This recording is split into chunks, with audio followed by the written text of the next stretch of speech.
लालची लोमददी की कहानी में ये है कि एक बार की बात है, एक जंगल में एक चालाक लोमददी रहा करती थी। गर्मियों के दिन थे और वह भूख से परेशान होकर जंगल में भटक रही थी। बहुत देर जंगल में भटकने के बाद लोमददी को एक खरगोश मिला, लेकिन खरगोश मिलने के बाद लोमददी ने खरगोश को खाने की बजाय उसे छोड़ दिया, क्योंकि वह इतना छोटा था कि उसे खाने से लोमड़ी का पेट कहाँ भरने वाला था। इसके बाद लोमड़ी आगे बढ़ी, फिर से जंगल में भटकने लगी। कुछ देर जंगल में भटकने के बाद भूखी लोमड़ी को एक हिरण डियर दिखा। हिरण को देखते ही लोमड़ी के मुंह में पानी आ गया। लोमड़ी हिरण को पकड़ने के लिए उसके पीछे दौड़ डिहने लगी।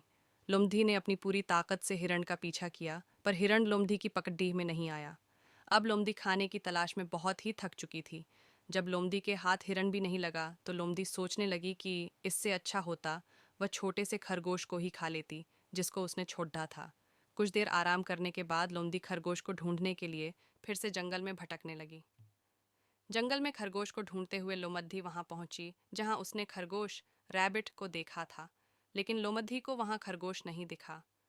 थक हार कर लोमड़ी को अपनी गुफा में लौटना पड़ा, जिसके बाद कई दिनों तक भूखी लोमड़ी अपनी गुफा में भूखा रहना पड़ा और बहुत दिन बीत जाने के बाद लोमड़ी को खाना मिला।